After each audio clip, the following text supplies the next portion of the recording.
Future of the state system. Regarding the future of the sovereign state system, there are two schools of thought. One believed in its decay and other in its survival. Both are dealt with in detail as follows. Decay. In the late 50s and early 60s of the present century, many scholars warned that modern sovereign state system is on the decline. Professor Herz has gone to the extent of saying the demise of the state system. He has pointed out four major reasons that have undermined the basis of the territorial sovereign state. There are economic warfare, psychological warfare, air war, and nuclear weapons. These types of warfare have enabled one state to undermine the foundation of another just from within. With technological developments in warfare and long-range ballistic missiles, the interior of the states, even of the superpowers, have become vulnerable, as it could be effectively destroyed from the outside.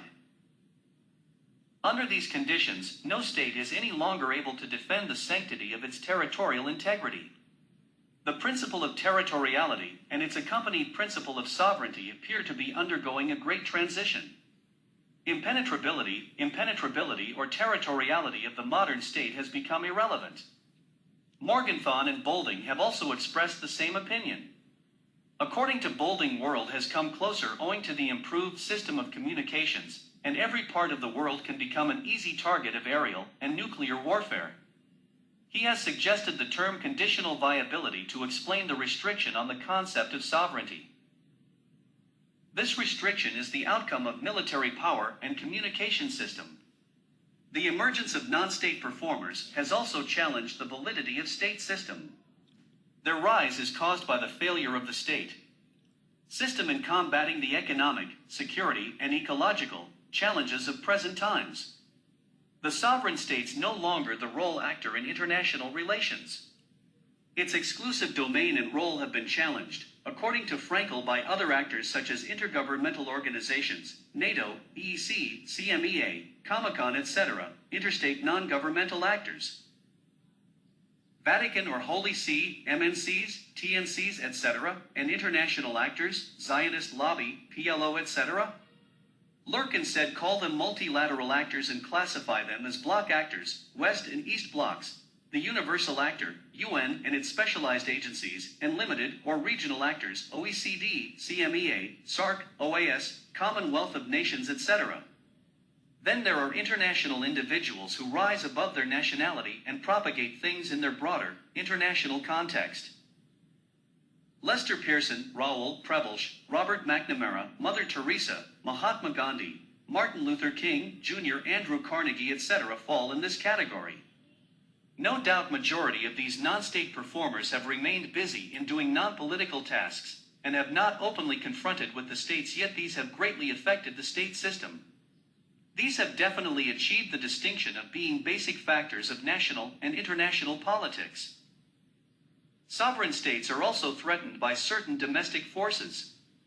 In the post-war world, they are required to fulfill a fast-growing variety of sociology-economic needs and demands at a time when their capacity to do so had been adversely affected.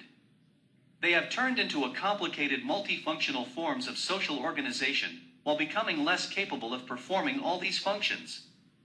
They faced with the problems of minorities, violence, and terrorism. Disenchantment at home required greater pluralism, recognition of the interest groups, decentralization of powers, and, to satisfy national minorities, even the separation and the disintegration of the traditional units. On the basis of all these arguments, as well as external and internal factors, it is contended that sovereign state system has become obsolete and irrelevant. Marxist scholars also continue to believe in the world revolution and subsequent withering away of states. Survival. But the above arguments cannot be accepted into as the sovereign state system is still alive, and there is no serious threat to its survival. Even the chief propounder of the above school of thought, John Herz, later on revised his thesis of the demise of the state, and admitted that earlier he was wrong.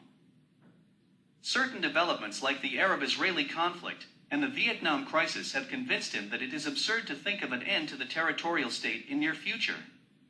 He undoubtedly concedes that the development of nuclear weapons has brought about a sea change in the nature of war. But this has not resulted in any significant alteration in the territorial defense as the basic function of the state. Frankel observes, by the end of the 70s, when the scattered residual remains of colonial empires were still achieving statehood and adding new, ostensibly even less viable new members to the family of nations, no cases of disintegration or disappearance of legitimate state had been recorded.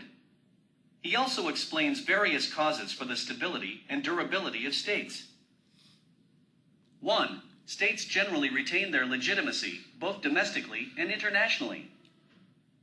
2. They remain the largest scale meaningful communities and command the supreme loyalty of the vast majority of their citizens, particularly as political representatives of nations and as guardians of national cultures.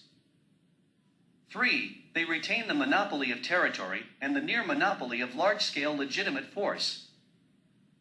4. They remain the only truly comprehensive large-scale multifunctional organizations with great built-in powers of inertia due to the variety of the social needs for which they cater, and to the built-in bureaucratic and other sectional interests which have a stake in their survival. 5. Negatively, they have not been generally faced with really serious rivals.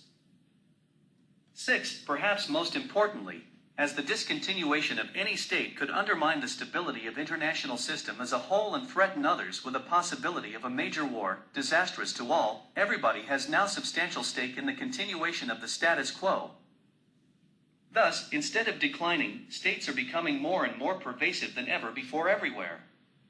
Though the functioning of the state system, which is based on territory, sovereignty and nationalism, is being challenged and influenced by increasing interdependence, developing war technology, pressing domestic issues, emerging non-state actors, etc., yet it is still alive and relevant. No national alternative to this institution is visible in the foreseeable future. The sovereign state system will continue as the basic unit of international system. But at the same time, it must be admitted that there are certain other non-state actors and performers who are also very active in the international system. With their appearance, it has become an arrested state system, arrested by the growth of new performers and newer realities of disparities, exploitation, and coercive dominance of affluence. No doubt state retains its dominant position, but it is now one of the actors or units of international system.